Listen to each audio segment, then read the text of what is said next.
ಗೃಹಲಕ್ಷ್ಮಿ ಯೋಜನೆಯಲ್ಲಿ ಒಟ್ಟಾರೆಯಾಗಿ 51,853 ಕುಟುಂಬಗಳ ಯಜಮಾನಿಯರು ತಾವು ತಾಯಂದಿರುಗಳು ತಾವೇನಿದಿರೋ ತಮ್ಮಗಳ ಖಾತೆಗೆ ಪ್ರತಿ ತಿಂಗಳು 2,000 ರೂಪಾಯಿನ ಹಾಕ್ತಕ್ಕಂಥ ಬಹಳ ಮಹತ್ವಾಕಾಂಕ್ಷಿ ಯೋಜನೆ ಗೃಹಲಕ್ಷ್ಮಿ ಯೋಜನೆ.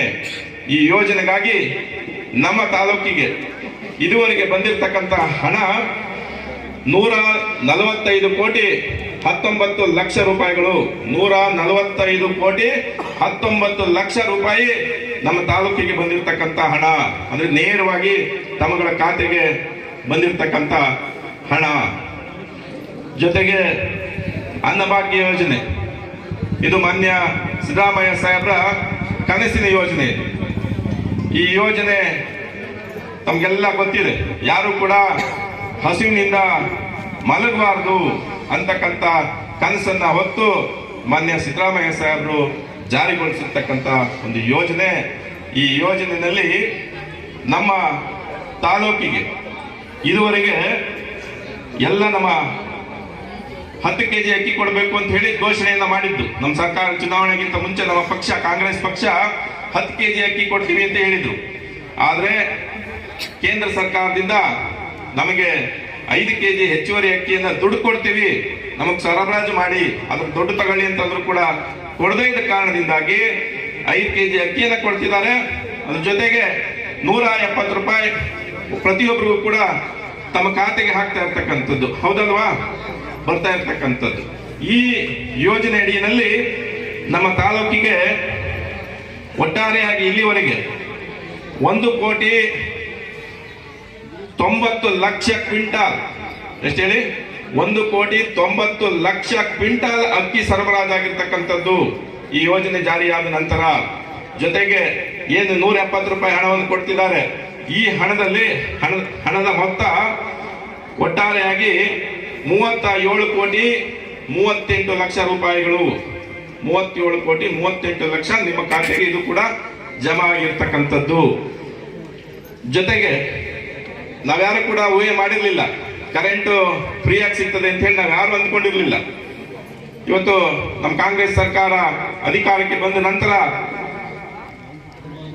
ಪ್ರತಿಯೊಬ್ಬರಿಗೂ ಕೂಡ ಈ ಗೃಹ ಜ್ಯೋತಿ ಯೋಜನೆಯನ್ನ ಜಾರಿಗೆ ತಂದು ಆ ಮುಖಾಂತರವಾಗಿ 200 ಯೂನಿಟ್ ಉಚಿತ ವಿದ್ಯುತ್ ಅನ್ನ ನೀಡಬೇಕು ಅಂತಕ್ಕಂಥ ಈ ಒಂದು ಯೋಜನೆಯ ಮುಖಾಂತರವಾಗಿ ನಮ್ಮ ತಾಲೂಕಿನಲ್ಲಿ 54,805 ಮನೆಗಳಿಗೆ 54,805 ಮನೆಗಳಿಗೆ ಈ ಗೃಹ ಜ್ಯೋತಿ ಯೋಜನೆ ಅಡಿಯಲ್ಲಿ ವಿದ್ಯುತ್ ಅನ್ನ ಕೊಡ್ತಾ ಇರ್ತಕ್ಕಂಥದ್ದು.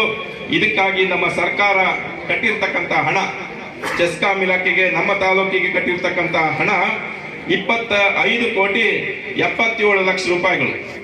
25,77,00,000 ರೂಪಾಯಿನ ಸರ್ಕಾರಕ್ಕೆ, ನಮ್ಮ ಸರ್ಕಾರ, ಕಾಂಗ್ರೆಸ್ ಪಕ್ಷದ ಸರ್ಕಾರ ಚೆಸ್ಕಾಂ ಇಲಾಖೆಗೆ ಕಟ್ಟಿರ್ತಕ್ಕಂಥದ್ದು.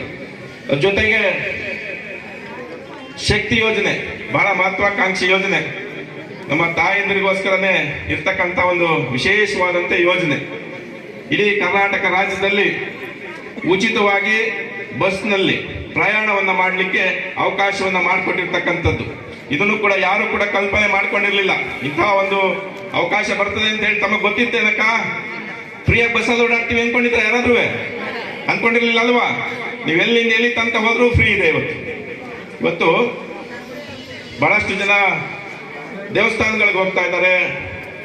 ಹುಷಾರಿಲ್ಲ ಅಂತಂದ್ರೆ ಪಾಪ ಬಸ್ ಚಾರ್ಜ್ ಅನ್ನ ಕೊಟ್ಟು ಆಸ್ಪತ್ರೆಗೆ ಹೋಗ್ಬೇಕಲ್ಲ ಅಂತ ಹೇಳಿ ನಮ್ಮ ತಾಯಂದ್ರು ಅಲ್ಲೇ ನರಳ್ತಾ ಇದ್ದದನ್ನ ನೋಡ್ತಾ ಇದ್ದೋ. ಹಿಂದೆ ಯಾರು ಹೋಯ್ತಾರಪ್ಪ ಬಸ್ ಚಾರ್ಜ್ ಕೊಡ್ಬೇಕು, ಬೆಂಗಳೂರಿಗೆ ಹೋಗೋದು ಹೆಂಗೆ, ಮೈಸೂರಿಗೆ ಹೋಗೋದು ಹೆಂಗೆ, ಕಣ್ಣೂರ್ಗೆ ಹೋಗೋದು ಹೆಂಗೆ, ಅಕ್ಕಲಗೂಡ್ಗೆ ಹೋಗೋದು ಹೆಂಗೆ ಅಂತೇಳಿ. ಈಗ ಉಚಿತವಾಗಿರೋದ್ರಿಂದ ನನ್ನ ದೃಷ್ಟಿನಲ್ಲಿ ನೀವು ಅರ್ಕಲಗೂಡ್ಗೆ ಹೋಗೋರು ಬೆಂಗಳೂರಿಗೆ ಹೋಗಿ ಟ್ರೀಟ್ಮೆಂಟ್ ತಗೊಂಡು ಬರ್ತಕ್ಕಂಥದಕ್ಕೆ ಅವಕಾಶ ಇದೆ. ಒಳ್ಳೆ ಚಿಕಿತ್ಸೆ ಪಡೀಲಿಕ್ಕೆ ಅವಕಾಶ ಇರ್ತಕ್ಕಂಥದ್ದು. ಮಗಳ ಮನೆಗೆ ಹೋಗ್ಬೋದು, ಆಗಾಗ ತವ್ರ ಮನೆಗೆ ಹೋಗ್ಬೋದು. ಎಲ್ಲದಕ್ಕೂ ಕೂಡ ಉಚಿತ ಅವಕಾಶವನ್ನ ನಮ್ಮ ಸರ್ಕಾರ ಮಾಡಿಕೊಟ್ಟಿರ್ತಕ್ಕಂಥದ್ದು. ಈ ಯೋಜನೆ ಅಡಿನಲ್ಲಿ ಈಗಾಗಲೇ ನಮ್ಮ ರಾಮನಾಪುರ ಡಿಪೋ ಮತ್ತೆ ಅರ್ಕಲಗೋಡು ಡಿಪೋಗೆ ನಮ್ಮ ಸರ್ಕಾರದಿಂದ ತಾವುಗಳು ತಾಯಂದ್ರು ತಾವು ಏನು ಓಡಾಡಿದಿರಿ, ಇದ್ರ ಬಸ್ ಚಾರ್ಜ್ ಎಷ್ಟು ಗೊತ್ತಾ? ಎಷ್ಟನ್ನ ಕಟ್ಟಿದೆ ಗೊತ್ತಾ? ನಮ್ಮ ಸರ್ಕಾರ ನಮ್ಮ 2 ಡಿಪೋಗೆ ಕಟ್ಟಿರ್ತಕ್ಕಂಥ ದುಡ್ಡು 67 ಕೋಟಿ 27 ಲಕ್ಷ. ಎಷ್ಟು ಹೇಳಿ? 67 ಕೋಟಿ 27 ಲಕ್ಷ ದುಡ್ಡನ್ನ ನೀವುಗಳು ಓಡಾಡಿದ್ದಕ್ಕೆ, ನೀವುಗಳು ಓಡಾಡಬೇಕು, ನೀವುಗಳು ಸಂತೋಷದಿಂದ ಇರಬೇಕು, ಖುಷಿಯಿಂದ ಇರಬೇಕು. ನಿಮ್ಮ ವ್ಯಾಪಾರ ಆಗಲಿ, ವ್ಯವಹಾರ ಆಗಲಿ, ಆರೋಗ್ಯ ಆಗಲಿ, ಮತ್ತೊಂದಕ್ಕಾಗಲಿ ನೀವು ಓಡಾಡಬೇಕು ಅಂತಕ್ಕಂಥ ಉದ್ದೇಶವನ್ನು ಇಟ್ಕೊಂಡು ನಮ್ಮ ಸರ್ಕಾರ ನಮ್ಮ KSRTC ಡಿಪೋಗೆ 67 ಕೋಟಿ 27 ಲಕ್ಷ ರೂಪಾಯಿಗಳನ್ನ ಕಟ್ಟಿರ್ತಕ್ಕಂಥದ್ದು ಇಲ್ಲಿವರೆಗೆ. ಇದು ಕೂಡ ಬಹಳ ದೊಡ್ಡ ಯೋಜನೆ. ಏನು ನಮ್ಮ ಯುವಕರು ಡಿಪ್ಲೊಮಾವನ್ನು ಮಾಡಿರ್ತಕ್ಕಂಥವ್ರು ಮತ್ತೆ ಪದವಿಯನ್ನ ಪಡ್ಕೊಂಡಿರ್ತಕ್ಕಂಥವ್ರಿಗೆ ಉದ್ಯೋಗ ಸಿಗದೆ ಉದ್ಯೋಗದ ಆಕಾಂಕ್ಷೆಯಲ್ಲಿರ್ತಕ್ಕಂಥವ್ರಿಗಾಗಿ ಅವರಿಗೆ ನೆರವಾಗ ದೃಷ್ಟಿಯಿಂದ ಅವರಿಗೆ ಪ್ರತಿ ತಿಂಗಳು ಒಂದು ಸಹಾಯಧನವನ್ನ ನೀಡ್ತಕ್ಕಂಥ ಯೋಜನೆ. ಇದರಲ್ಲಿ ನಮ್ಮ ತಾಲೂಕಿನಿಂದ 279 ಜನ ಈ ಯೋಜನೆ ಅಡಿಯಲ್ಲಿ ಪ್ರತಿ ತಿಂಗಳು ಕೂಡ ಹಣವನ್ನ ಪಡಿತಾ ಇರ್ತಕ್ಕಂಥದ್ದು.